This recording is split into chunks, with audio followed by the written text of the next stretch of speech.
Steelers and Ravens has been postponed until Sunday. Well, now that game is even looking like it might not be played and is in jeopardy because we found out last night that Lamar Jackson has tested positive for COVID-19. He is the reigning MVP, arguably the biggest name in the NFL so far to test positive for COVID-19. And this now creates a scenario where there is an outbreak amongst these Ravens players, personnel, staff members. And we don't know what's going to happen come Sunday.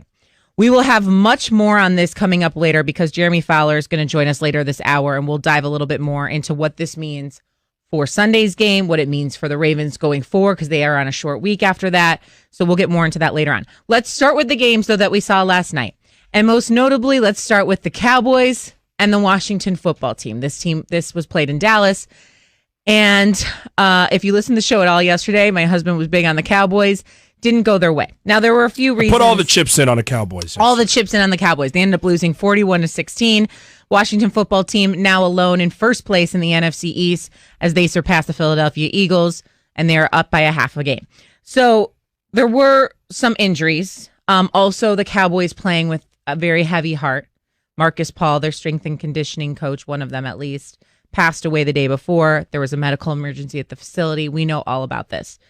Then they have dealt with some injuries to their offensive line all season, and then it happened again yesterday, rarely quickly. They lost their right tackle, Zach Martin, and their left tackle, Cam Irving, within 4 plays of each other on the very first drive of the game. Offensive possession for the Cowboys of the game, Shay. And look, all I can do at this point is make excuses after the confidence I had in these Cowboys. And to me, it's simple. I said yesterday, Cowboys win this game on the backs of their offensive line.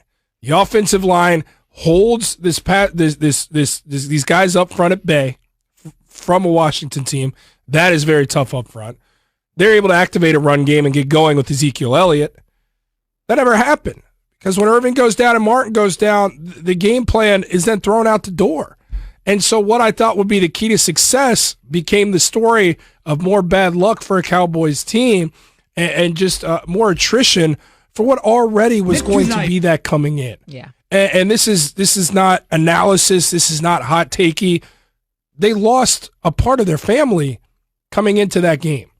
And I don't know how important that game, which was of massive importance, feels to all those players when the loss of life and some of the guys seeing Marcus collapse in their facilities and then ultimately not survive, look, like that has an impact. Mm-hmm. And I'm not here to make this about that. It's way deeper than that with what's going on with the Cowboys. And when I toss it back to you, I'll then get back into that side of it. But I just wonder how much of the focus and the mental fatigue set in the second half of what they were dealing with. I really do. And it's not a cop-out. I just really do. Yeah, it's definitely a possibility. And obviously no one can relate to what they're going through. Mike McCarthy even said yesterday, this is a real thing that my team is going to have to overcome. It's real adversity. Again, you're listening to Keyshawn, Jay Will, and Zubin. Shay Cornett, Jordan Cornett filling in for them yet again today. In case you don't know who we are married. We are. We also work on, we don't fill in, we actually do work here. We work on Sundays, we do Game Day on ESPN Radio. 1 p.m. to 5 p.m. Let's get the plug so we can bring some of this massive audience over to our side. Look, Shay, the other part of this now getting to the field, the coaching decisions. Yeah, okay, so let's get into the coaching decisions. Probably the most glaring one was the fake punt, okay? The fake punt, 4th and 10. At their own 24 with 12 minutes and 54 seconds Start of the fourth quarter, essentially. I mean, this is the beginning of the fourth quarter. Dallas trailed 20-16 at the time. If you saw the fake punt, I am sure, like the rest of us, at least like we were at home, what are you doing, Mike McCarthy? Trailing by 4, game within reach, 4th buried inside your own territory. It made no sense. Here's Mike McCarthy's rationale. Well, I mean, it's definitely a big play opportunity is the way you view it. There's certain things you look for tendency-wise on when and where, but it's obviously we didn't execute it, and as those things go, I mean, obviously it's ultimately my responsibility when particularly a play like that doesn't work. But we're trying to generate a big play at that point in the game. prior, the information that you look for going into it, it was a solid call. Okay, so what's he going to say? That I should have never called that? Obviously, he's going to defend it. He says it's a solid call. But prior in the game to that, they tried to run some sort of similar play to a Philly special, and the Washington football team was ready for it.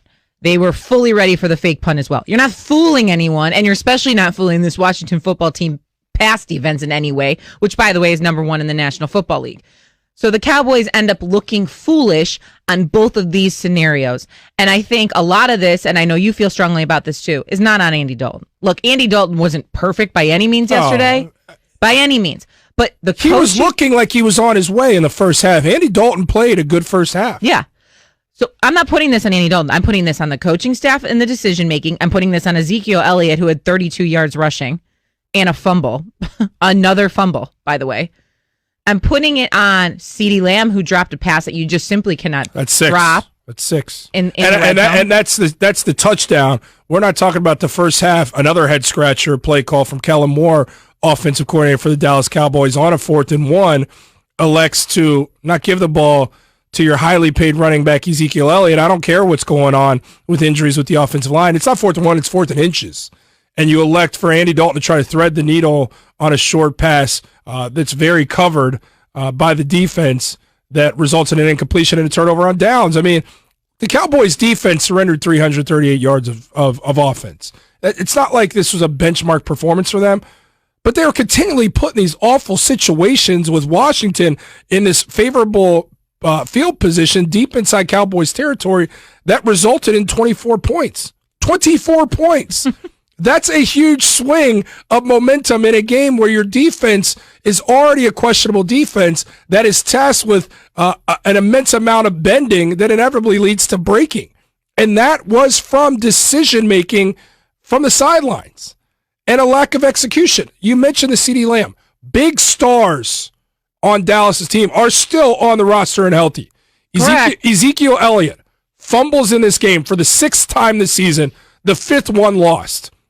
I guess if you're going to glean positive, it's the first turnover from Ezekiel Elliott that didn't result in 6 points for the opposition. Wow, that's but it great resulted news. in a field goal. That's great news. It's just these mistakes keep coming for a Cowboys team that has some talent still on the roster, and it feels like I should have known better.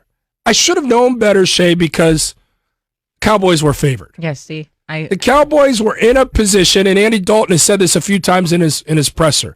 He talked about it in the second half. He was disappointed. It was all in front of them. He talked about coming into the game. It was all in front of him.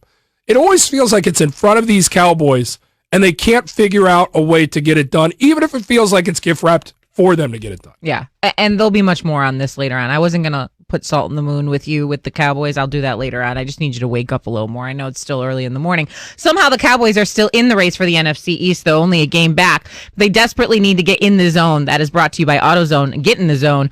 AutoZone. So one Texas team did get a win on Thanksgiving, and their future might actually be brighter than the Cowboys. That's what I think. We'll get to that after Jordan tells you about DraftKings. Last week is in the books. Now it's time to review the tape and prepare for this week. There's no better place to get in on all the action than with DraftKings, official daily fantasy partner of the NFL. To add to this week's excitement, DraftKings has a free shot at millions of dollars in total prizes up for grabs.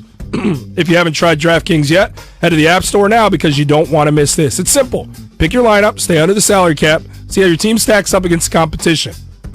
Nothing adds the excitement of watching the game quite like having a shot at $1 million in prizes. Download the DraftKings Daily app now and use code KJZ. For a limited time, new users get a free shot at $1 million in prizes this week.